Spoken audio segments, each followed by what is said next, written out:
Hello, everyone. Welcome to Grid Live Pre-Race. I'm Joe Sanriego, and with me we have Emily Sharp. A light weekend this race weekend for the Grid Network and Grid Rankin. Only 2 series running, 3 races total. So we still got a good number of races to talk about, and a big thank you to our Patreon investors. Colin, Deshelle, Mark, Robin, David, Matthew for investing in the Grid Network. Robin doubling her amount investing each and every month to us right here in the Grid Network. So be sure to click on the link in the video description. You can also do a one-time investment through YouTube Super Chat. Buy me a coffee.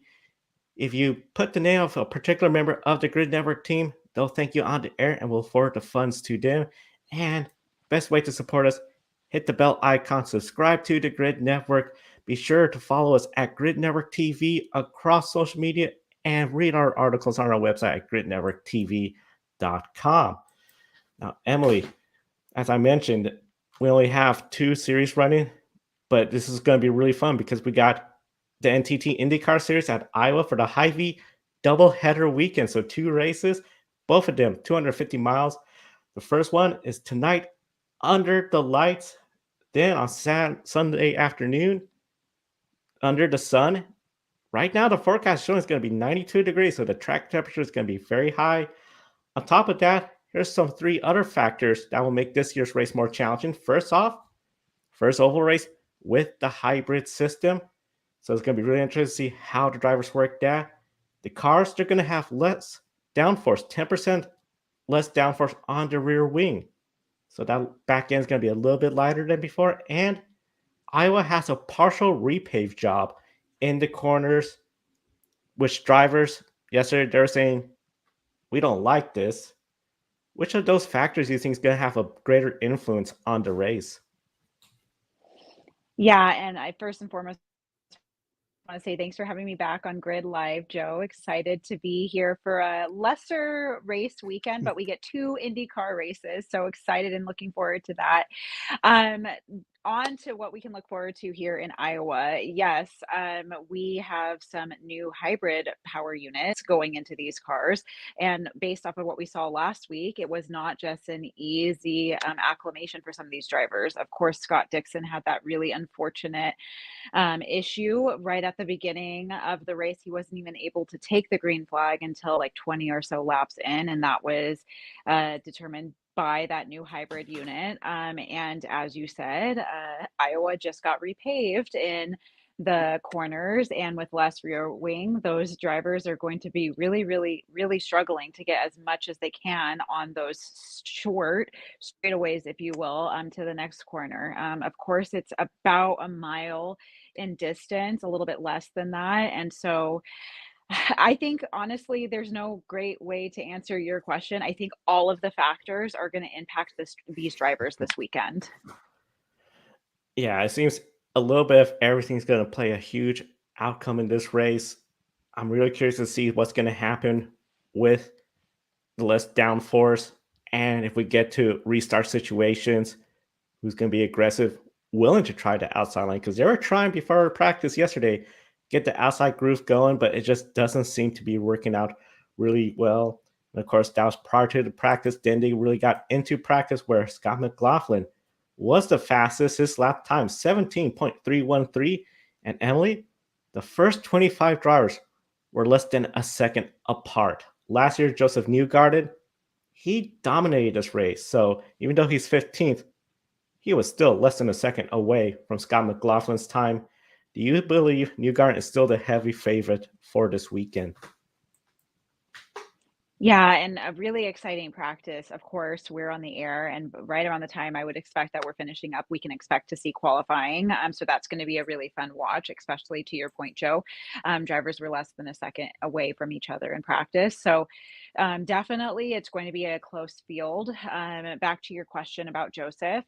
He, of course, dominated last year at this racetrack. But if we've learned anything from this season so far, I think that we can't rely on any type of predictability.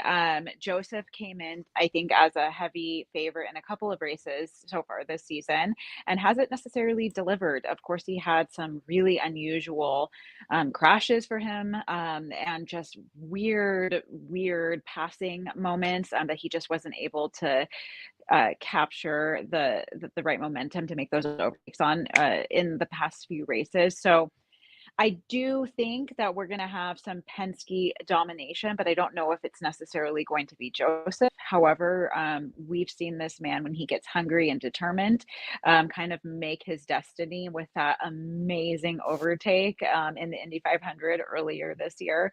So I do think Penske will dominate. They seem to be always strong at this course. They are very strong drivers when it comes to the oval tracks, but interesting to watch. I don't know if Joseph is who my Penske money is going to be on though this weekend. That's very interesting. Scott McLaughlin looking really good. I'll be really curious to see if he could outperform Josef Newgarden at this track, because Josef Newgarden, something else. I mean, 14 starts, 6 wins, and 8 podiums at Iowa for him. So Newgarden, I think everyone's thinking they're going to be chasing him. One driver I think is entering this weekend and I think chasing the field really, Marcus Ericsson. He crashed in practice entering turn 3. The back end stepped out from him. He slid into the outside wall and he was done for the day. And Emily, where in the traditional race weekends we maybe have a second practice period before qualifying, no. Next time he's in the car, it is for qualifying for both races. So do you believe Marcus Ericsson, who still 23rd, he was less than a second away from McLaughlin, is he facing an uphill challenge? And what is the team's goals now for the weekend? Yeah, I think poor Marcus Ericsson's been facing an uphill challenge, it seems, this entire season. I think with him coming from Ganassi, Andretti kind of was hoping for more of some podium takeaways, race win takeaways, but he really hasn't had that dominant of a season. If anything, I do think the Andretti drivers are a little bit more evenly matched this year. Of course, Colton had that really strong start to the season, but he's had really unfortunate, frustrating issues that were out of his control that have put him more back into the midfield in some of these races. Going back to Ericsson, he was the higher driver, of course, last year. He had 2 top 10 finishes in both races, but it's a new year, a new season. He's really only had, that podium in Detroit and has since then hasn't really been on my radar. And I say that as someone who leans more biased towards the team Andretti. So I think for a team holistically, getting onto the podium, of course, always has to go. Always has to be the goal going into these weekends. But I think a realistic takeaway is a top 5, since that's what they were able to accomplish last year. That'll be huge if we could get a top 5. Just that'll be a great rebound considering what that team's going through. Qualifying is going to be later today. While he hit the wall, several other drivers did have spinouts as well. Catherine Legg, Santino Ferrucci, and Agustin Canapino. They all had spins issues in practice, but none of them collided with the wall. We even saw Scott McLaughlin. He tried that outside line, just got a little too high, turns 3 and 4, but no contact with the wall. Firestone, they have brought a different tire from the one they used at the recent test. Considering the issues potentially with that outside line, could their race see many cars potentially crashing out? Yeah, I mean, to your point, Joe, that outside line is really just not working so far from what we've seen in practice. And very excited to welcome back Catherine Legg. And so, as someone who is usually on the Women in Motorsport show, very excited that we get to talk about her this weekend outside of that Indy 500 run that she had earlier this year. But to your back to your original point, yeah, I think something we can always expect on a short track is restarts, whether it's due to crashes, spinning out, just bad traction. short tracks usually equal many yellows and restarts. So I think we can certainly expect that. Now we're kind of sprinkling in. We have some drivers like Catherine who have not regularly, consistently driven this season. So she's looking to kind of get her momentum and strategy back underneath her. So this is really going to be a weekend of learning for her. And what we talked about earlier, we have some repaved corners, we have lesser downforce, and we have a new power unit that we're trying to get used to. So I would be shocked if we stayed green for all 250 laps. That would be a huge shock if we have such a race where we have very few restarts. We even saw 2 years ago when it was just one caution. The second caution was when Josef Newgarden had a suspension, something broke while he was leading, crashed it. That was the second caution. That was 2 years ago. Josef Newgarden, of course, rebounded, swept last year. And this year, well, the driver everyone's chasing really is Alex Palou. He is 48 points ahead of Will Power. And then you have Pato O'Ward in third position in the point standings after winning Mid-Ohio. Palou and O'Ward, they were second and third fastest in practice yesterday, and Will Power was still 10th fastest, so he's not far behind Emily. O'Ward, the last driver to win here at Iowa that was not Josef Newgarden. Now, of course, that was 2022. Newgarden could have swept that weekend. That mechanical issue allowed O'Ward to get the win. Coming off Mid-Ohio, I do believe that Pato O'Ward is one of the favorites out of the top three in the points to get a win. Yeah, and that stat of his last win being here in Iowa in 2022 was something that followed him around for obviously almost 2 years. He was able to accomplish the win last weekend at Mid-Ohio against a very strong Alex Palou. So again, congrats to Pato O'Ward. But this weekend, I think, again, is not going to be predictable. It's all going to come down to strategy and making sure that you are not in that midfield and that you're having a strong, dominant race at the front of the field to avoid some of these potential restarts that we can expect due to spinouts, as we were just talking about. Pato is a very strong oval driver in comparison to Palou, but Palou, as we've talked about so many times here on the Grid Network, is just such a strong, talented driver, and of course our championship leader right now. So I think they're pretty evenly matched. Palou has really been working hard to improve his oval game, if you will. I think he placed much higher at the last big oval that we saw him at, which was of course the 500 in Indianapolis. And so I think anything is possible for him this weekend, potentially even a podium finish. But given how strong both of those drivers were last weekend, and really Pato getting away with the benefit of a longer pit stop for Palou, I think they're very evenly matched this season, at least for the second half of the season. So curious to hear what your thoughts are on it, Joe. Yeah, after Mid-Ohio, if those two teams, Palou, O'Ward, are just neck and neck, that is going to be really fun.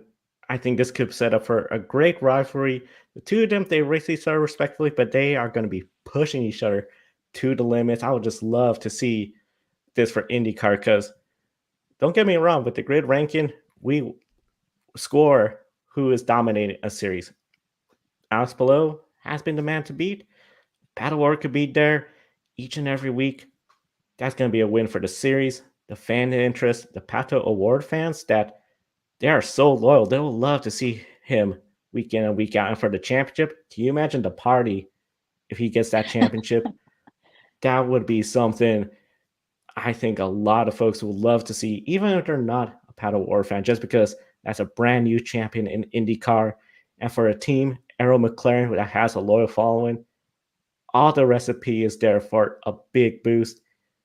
I think that could be just huge for the sport. So it'll be really fun to follow it. And Scott McLaughlin, too. Let's not count him out. Big following as well, too, especially from Australia, New Zealand, from his supercar days. Team Penske. Okay, Team Penske, another championship. But if it's Scott McLaughlin, I think that'll get even more folks excited about everything going on with IndyCar. One driver I would also say I'm curious to hear your thoughts about because he's an upcoming driver, Kyle Kirkwood. Since the Indy 500, he has a top 10 finish in every race, but he's not exactly up 100% towards the front. No podium finishes. His best finish, fourth at Detroit. Do you believe Kyle Kirkwood, who's right now sixth in the points, needs to improve his performance to be in contention for the series championship? Absolutely. I think top tens are an accomplishment, but to be a champion contender, you have to have a exceptional season. And again, to my point earlier, the Team Andretti or Andretti Global is really just kind of been flying under the radar so far this season. Again, Colton has had some moments of brilliance, and it really looked like he was going to be someone that we were going to be watching and see him make a championship campaign. But Kyle Kirkwood, he again just hasn't had this year where he has been in the spotlight. Um, a lot of talk this past weekend from Mid Ohio was like, this is our season reset. There was the first half of the season, and now we're looking at this new hybrid unit as the marker of the second half of the season. So I think anybody who is trying to rebrand themselves and want to have the rest of the field take them seriously as a championship contender should be using this weekend. As difficult as it's going to be on that short track, they should be using this weekend to really, really get on everyone's radar and take away what they can. And Kyle Kirkwood, see what you can do. Let's get you off of that top 10 and into top five. That'd be great, especially on the oval where everyone knows he's really good at the road courses. Portland's a track where I feel he's probably always has circles been pretty good at, especially in the Indy Next lower series. But the oval races, if he could come out here, if he gets a podium finish, I feel that'd be a huge accomplishment for that Oh, team, that driver, boosting confidence up for him. Now, before we switch over to NASCAR, Emily, I know normally you're on the Win Motorsports program, and this week Haley Deegan, AM Racing, they part ways on Monday. Now, no official word has come out from Haley Deegan on next plans, but two sources at Iowa, David Land and Wyatt Watson from frontstretch.com, reported she is on the track at Iowa, many speculating that she isn't just there just to watch an IndyCar race weekend, but definitely potential for in future in IndyCar as her next venture in professional motorsports. And of course, Indy Next, where we have Jamie Chadwick. She's right there racing. This is very different from what she's been doing lately with ARCA and then NASCAR Truck Series and then the NASCAR Xfinity Series this year. Would I in an Indy Next seat be a good return to motorsport competition for Haley Deegan? I mean, absolutely. And I just want to call out the work that you and Ben have been doing covering the Haley Deegan story has been so excellent. And so when we heard about her presence this weekend at the Hy-Vee 250, like words out of your mouth, Joe, very interesting development. Um, Especially because I would argue that the IndyCar name, from going from the ARCA Menard series to IndyCar, that is not only a jump of the type of style of racing that you're doing, but I would say the prominence and recognizability of that brand of IndyCar is kind of leveling up for her. So again, we weren't any official word of what Haley Deegan's next plans are. Of course, the official statement from her perspective was that her and AM Racing were just not aligned with what their goals were.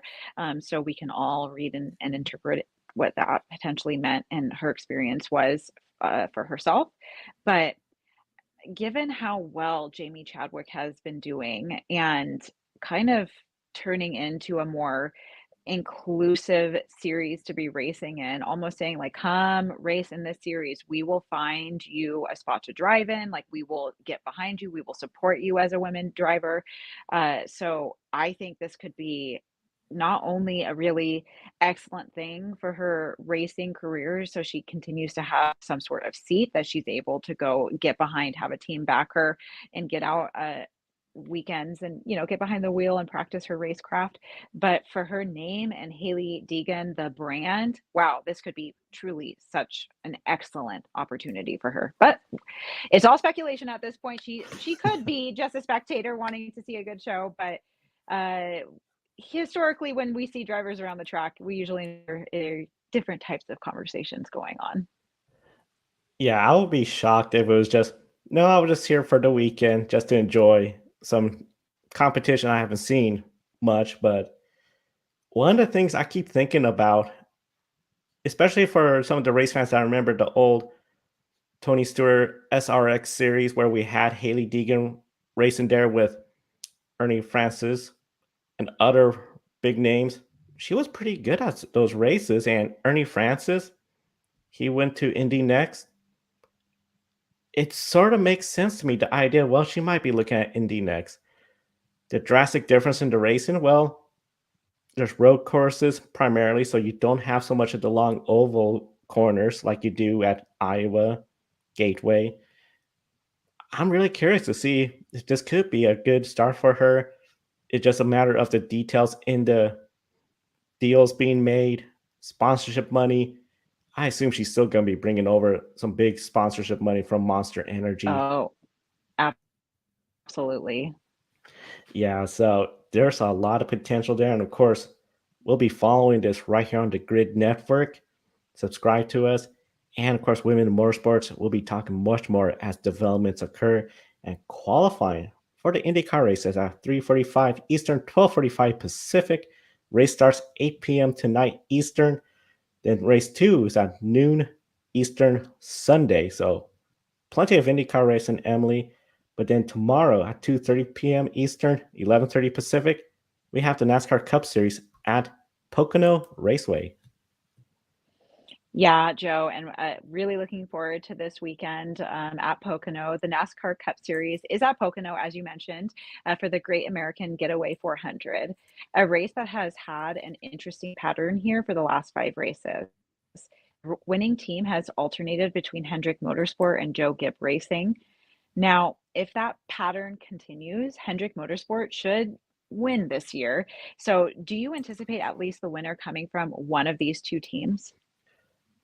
Very likely the winner's going to be coming from one of these two teams. At Hendrick Motorsports, you got to look at Kyle Larson. He could have easily won here, but a flat tire a couple of years ago on the last lap ruined his chance at a win. That gave the win to Alex Bowman. Bowman's coming off the Chicago race where he got that win. A little bit of strategy, but it worked out. He got the win. He could be a little bit more aggressive. I think he has the confidence and the momentum to potentially go out there, get the win. Chase Elliott has a win here, but that was after the disqualification of Kyle Busch, Denny Hamlin. So he inherited the win. I don't see a reason why he cannot get a win. And William Byron, been a little bit quiet lately. He will love to go out here, get a win. So all four of the Hendrick drivers, potential opportunity to get the win. And then Joe Gibbs Racing, you cannot count out Denny Hamlin. Denny Hamlin has to be the favorite for this weekend. Martin Truex Jr., we saw Pocono Raceway. They put a big tribute to Martin Truex Jr. on the start-finish line, since this is potentially his last race here, last time as a full-time driver. Be interested to see what he does as a part-time driver. Christopher Bell, I think he's a driver that could go out there, get the win, have a fast car. Him and that team, they're looking good. And then Ty Gibbs. And Emily, I got to say, he's still looking for his first career win. He's with Joe Gibbs Racing. I would not count out Ty Gibbs as the potential winner here at Pocono. So really, you got all the drivers from Hendrick Motorsports. You got all the drivers from Joe Gibbs Racing that, in my opinion, could go out there and get the win. Those are the 8 drivers that most likely will get the win. Everybody else, if you beat those 8, you're going to be in the winner's circle. Yeah, and in the spirit of bringing back that Kirkwood discussion of like maybe we will see an outsider come in and have a great weekend. Let me pose to you the fact that with Chevy and Toyota taking all the wins lately at Pocono, Ford would love to break through with a win this year. The last Ford driver to win here was Kevin Harvick in 2020. Prior to 2020, it was 2017's Ryan Blaney earning his first win with the Wood brothers. So, Joe, which Ford driver can compete for a win on Sunday? When it comes to Ford drivers going out for the win this Sunday, I'm looking at the Penske drivers. Now that they all have wins, they're all locked in the playoffs. They have to feel pretty good of let's just go out there, try to get the wins, be a lot more aggressive with our strategy because you're in the playoffs.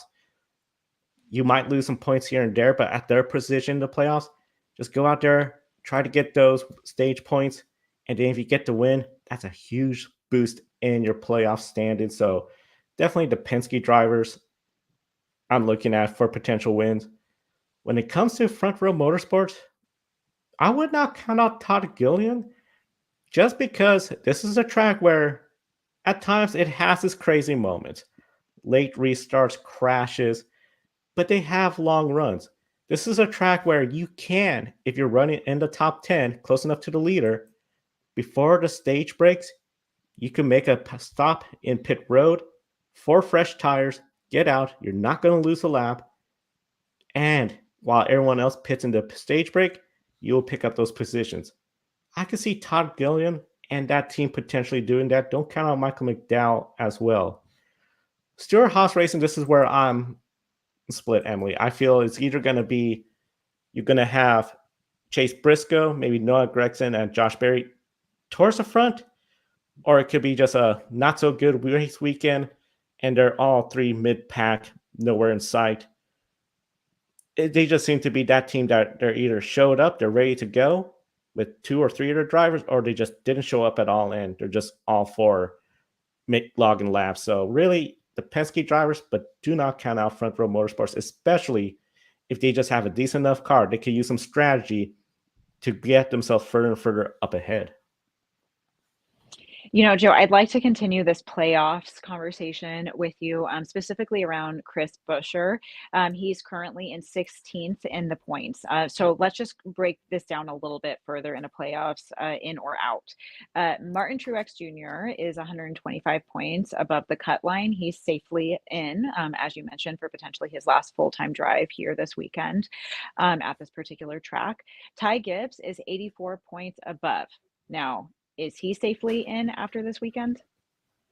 I think he's going to be safely in. What could really go wrong is if he was to crash very early, and then you have Ross Chastain, Chris Buescher finishing in the top 2, 3, one of them getting a win, but he'll still be within the top 16. So I think he's still in, realistically, safely in. All right, let's play this hypothetical with Ross now. Ross Chastain is 53 points above the cut line. Is he in after the race? I think he's in. I think Trackhouse Racing, him, they're going to have a good solid day. I'm looking at them having a top 10 finish. I think he is in. All right, and bringing it back to Chris Buescher. He won here under foggy conditions, 45 points ahead. Is he safely in? That's the hardest one because if he has a good day, he's in. But if a driver like a Ty Gibbs or Kyle Busch as a surprise, even Chase Briscoe in that Ford or anybody outside the top 16 win, then he'll be out. And if Chastain has a good day, if Ty Gibbs have a good day, he is out. So I'm going to say he's at risk of being outside the top 16 after this race. Okay, wow. I want to bring it back to now Denny Hamlin. Of course, we know he is a car owner with the team that Bubba drives for. So let's talk about Bubba Wallace. 17th and looking for a strong run after disappointment at Chicago. A penalty later for putting the race winner Alex Bowman in the wall during that cool down lap. His best finish here is 5th this year. Out of 20 races, he has had 6 top 10 finishes. Now, we obviously know he wants to have a good weekend. Does he race more aggressively for the win, or is he going to focus on finishing well, even if that only means a top 10 for him? A top 10 would be great just to add another top 10 finish, but I think at this point in the season, he has to start being a little bit more aggressive, going for those top five and wins each and every weekend because he is 45 points outside the playoffs. Really, you're going to need a little bit of luck because you could finish in the top 10, but the drivers ahead of you in the points are in the top 10, even they're behind you. You're not gaining that much. Fastest way to get there, get the wins. I think Bubba Wallace is one of those drivers where if he's in the top 10 and you see some drivers, okay, I'm going to pit before we end the stage break to get position, he should stay out and get as many playoff points, stage points as possible. Now, of course, that's going to put it towards the back at the start of the stage, but this is Pocono where you got plenty of wide track, long runs. If he has a fast car, he could work his way towards the front. Stage 2 will be tricky though, because in that third stage, you really want to be towards the back if everyone's pitting during the closing laps of stage 2. I think that's a bit of a gamble, and especially we've seen lately drivers that pit, lose a few positions, get themselves in trouble, races ruin. So overall, I think Bubba Wallace does have to be a little bit more aggressive this race weekend. You cannot just go out there hoping 7th place finish, wonderful day. Where are you in the points? Well, you're still outside the playoffs. He is with Toyota Motorsports. They get good equipment. They work with Joe Gibbs Racing. I don't see why he can't be a winning contender there. It's just putting together that right race for him. The pit crew has to step it up. He has to step it up. If they do that, he is not exactly a surprise winner, but I think he would be sort of a winner that people thought he could get the job done, but he was not in the top 8 drivers we mentioned earlier in the show. Yeah, absolutely. And I do agree with you at this point. We need to be more aggressive versus relying on luck at this, especially at Pocono. So totally agree. Now, switching conversations to his teammate, Tyler Reddick. Of course, Denny Hamlin is the co owner of both of those vehicles. Now, Tyler, he is second in the standings behind Kyle Larson with 3 wins each. Those have had run ins with each other, and this is a track where last year the two were not happy with each other. So, Joe, could we see these two race each other more aggressively compared to others? When it comes to Denny Hamlin, Kyle Larson, I think we're going to see those two racing against each other pretty hard. Denny Hamlin, the favorite to win the race according to DraftKings this morning. So overall, I think he's looking pretty good. I think him and Kyle Larson, they're going to race each other hard, but I don't anticipate trouble until that third stage. That is where I feel you're going to have potential issues, late restarts, because we know what happened the last time where Denny Hamlin did not give room to Kyle Larson. Kyle Larson into the wall. I believe it was Justin Haley that then crashed in the tunnel turn. So when they were under caution, Kyle Larson showed to Denny Hamlin he was not happy with him. Tyler Reddick, he has been so close to getting the wins. I mean, he could have won last race weekend. He has the wins there, actually 6 in the standings, but with the 3 wins he has, it is just something where he could easily be up there towards the front, racing well. It's just, I think, Emily, when it comes to Tyler Reddick, he's going to race, I think, a lot of folks aggressively. He doesn't seem like a driver that will quite often, while drivers race them dirty. I think he might step it up this weekend if he's up towards the front, but Denny Hamlin, Kyle Larson, if those two are up in the front row on a late restart, watch out. There could be some fireworks. Always fun to watch. And yes, correction, Denny Hamlin is currently running second in the standings with Tyler Reddick in 6th in the points. So fun to watch, fireworks, especially compared to last year. There were 11 caution flags in the race, 9 the year before that, and 7 of the last 8 races have had at least 5 cautions or more. So do you expect a race with multiple cautions and overtime this time around? Overtime. I'm afraid we might get at least a couple overtimes. I do anticipate this trend to continue.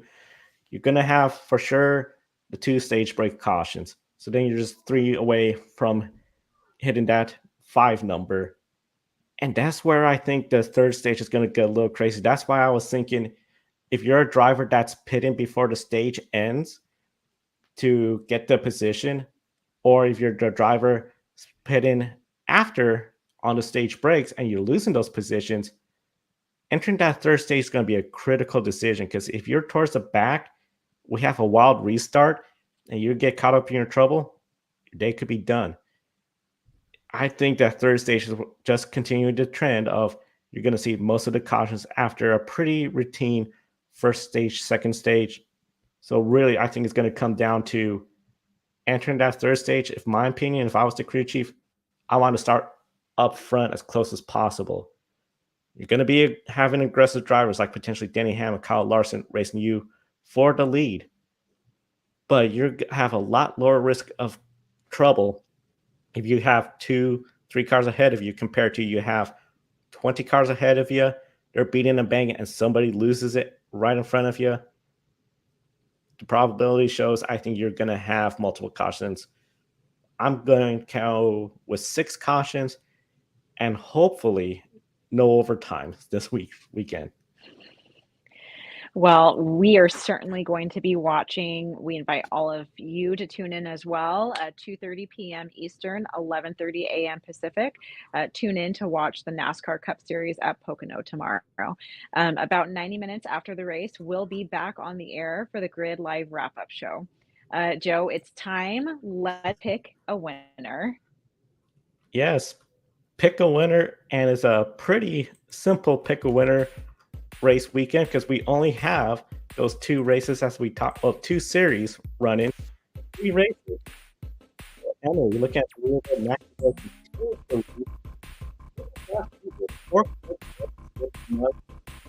coming up to third in the standings, and we encourage everyone comment with who you think is going to win each of the races. If you're between 11th through 20th, you got a bonus point for your first correct guess.